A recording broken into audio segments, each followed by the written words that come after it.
예, 반갑습니다. 자, 여러분 이제 오늘 그 자본시장법에 대한 부분들이요. 상당히 법규 중에서도요. 자본시장법 상당히 좀 복잡합니다. 복잡하고요. 구체적인 수치로 들어갔을 경우에 상당히 좀 난해한 부분들이 있고, 사실은 뭐 내용 자체의 이해에 있어서의 좀 난해함 플러스 세부적인 수치를 암기해야 되는 부분에 대한 좀 번거로움들이 좀 섞여 있다라고 보시면 돼요.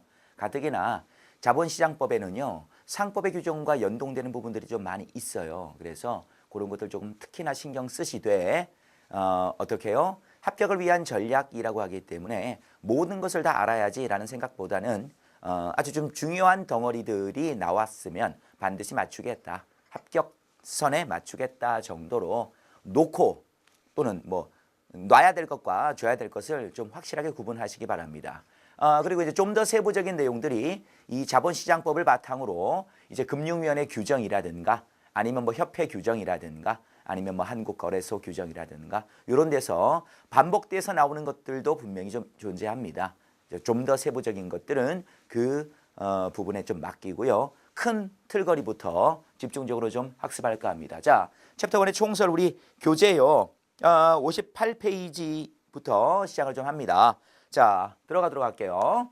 1절 자본시장법 개관입니다. 자본시장법은요. 이전에 수많은 개별 법률들을 통합해서 새롭게 정비를 해서 통합된 자본시장법, 이제 줄여서 지금 자본시장법이라고 하는 거예요. 네. 어떤 방향으로 전환을 했는지에 대해서는요. 이 자체가 하나의 문제로 나오기도 한다. 첫 번째, 포괄적인 규율을 하고 있다. 그런데 그러한 포괄적 규율로 전환됐다라고 했으니까 예전에는 포괄적이지 않았다는 거 아닙니까? 그렇죠. 그럼 예전에는 포괄이 아니라 무엇이었을까요?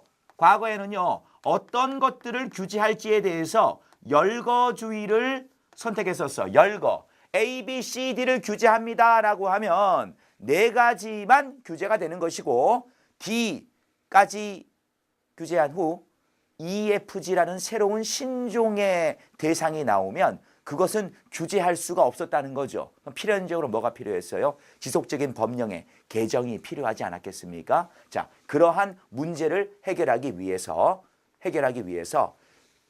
규제 대상이 되는 투자 상품의 개념을 어떻게 한다? 추상적으로 정의한다.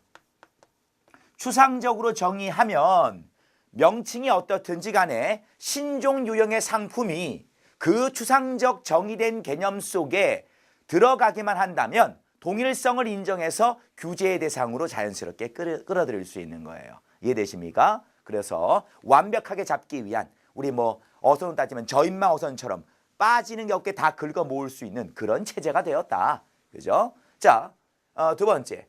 투자성이 있는 금융상품 모두를 금융투자상품이라고 해서 그 규율 속에 넣고 있다. 여러분. 투자성이라고 하는 것은 한마디로 무엇을 의미합니까? 그렇죠. 원본의 손실 가능성이 있는 모든 것은 바로 투자성이 있다라고 보는 거잖아요.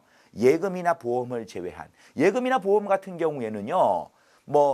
이자라든지 배당이라든지 그런 것이 플러스로 얼마가 되는지랑 상관없이 어쨌거나 원본 자체를 갉아먹을 위험은 없죠. 그러면 예금이나 보험 같은 것들은 적어도 금융투자상품에 들어가지는 않습니다. 그럼 그걸 제외한 원본을 까먹을 수 있는 모든 형태의 금융상품을 투자상품이라고 분류하고 있다. 그렇죠? 자, 3번은 좀 전에 선생님이 말씀을 좀 드렸었습니다.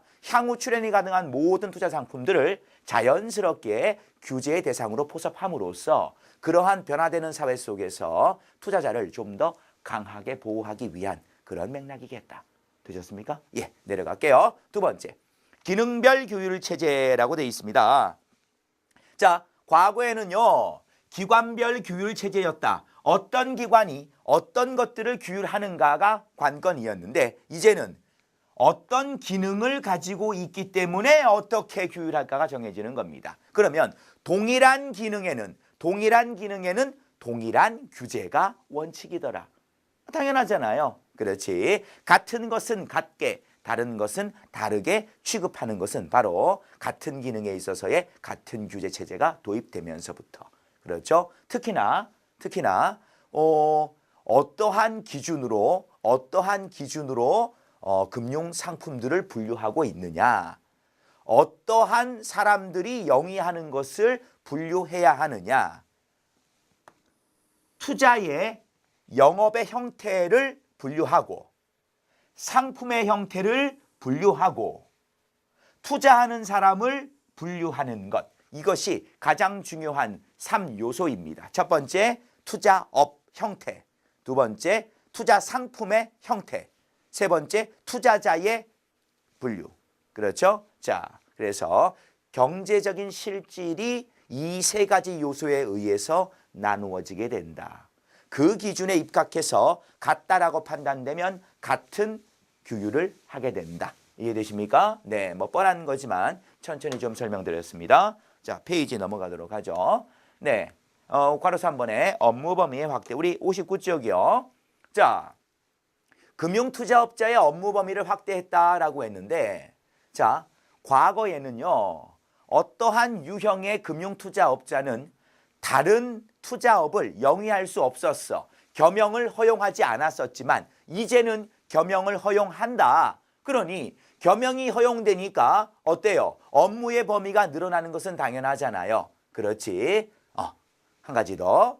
자, 열거식의 부수 업무를 포괄적으로 허용하고 있다. 그렇죠. 특정한 업무들이 나눠져 있었던 것을 하나하나 들어져 있었던 것을 포괄적으로 수반되는 업무들은 다 허용하게끔 플러스 알파에 다 집어넣을 수 있게끔 바꿔버렸어요. 그죠? 네. 투자권유 대행인 제도라고 했는데 여러분 어떠한 금융투자업자가 자기 자신만이 영업을 할 수 있다라고 한다면 어때요? 영업의 범위가 아무래도 좀 적을 수밖에 없겠죠. 그래서 효과적으로 상품에 대해서 권유를 하고 그렇죠? 그것이 청약으로 이어지게끔 하기 위해서 전문적인 권유 대행인 제도를 법적으로 마련하고 있습니다. 이걸 통해서 자연스럽게 투자 시장 자체를 원활하게 만들겠지요. 그렇죠. 물론 자 나중에 배우겠지만요. 투자 권유 대행인과 관련해서는요. 업자 스스로가 아니기 때문에 엄격하게 그 자격 요건들이 규정이 되어 있습니다. 그렇죠? 자, 뭐 외국환 업무 같은 것들은 굳이 따로 좀 읽어드리지는 않겠습니다. 자, 요 마지막 제일 좀 중요한 부분이잖아요. 그렇죠? 네. 업무의 영역이 늘어난다는 것은 투자자에게 득이 될 수도 있지만 해가 될 수도 있습니다. 그것으로 인해서 투자자가 피해를 입는다라고 했을 때 효과적인 피해의 방지 체계가 새롭게 제도적 장치로서 만들어진 부분들이 있다. 예를 들자면 정보교류의 차단 장치. 자, 별도로 분류되어 있는 두 개의 부서 사이에 상호 간의 정보가 교류됨으로 인해서 이쪽의 투자자가 손해를 입고 저쪽의 투자자가 이익을 볼 수도 있지 않겠습니까? 그렇죠. 투자자와 투자자 사이에 또는 금융투자업 내부의 부서와 부서 사이에 그러한 정보의 교류를 효과적으로 물적으로 그죠? 또는 전산망을 통해서 완벽하게 차단하는 장치야말로 투자자의 피해를 방지할 수 있는 적절한 제도라고 볼 수가 있겠습니다. 이해되시겠죠? 이런 것들은 바로 투자자의 이익을 적극적으로 보호하기 위한 이해상충 방지 체계의 세부적인 내용 중에 하나라고 보시면 되겠습니다. 되셨죠? 자, 밑에 집합투자업자의 업무 범위 확대라고 되어 있는데 이 부분은 뭐 좀 읽어드리지는 않도록 할게요. 네, 자, 아직 넘어가지 않고요. 6개의 금융투자업이라고 했는데 여러분들 요거 한번 그 전개를 하고 지나가도록 할게요.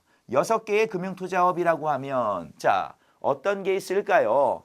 뭐 정식으로 다 말할 수 있겠지만 크게 핵심적인 단어만 이음절로 한번 써보도록 하죠.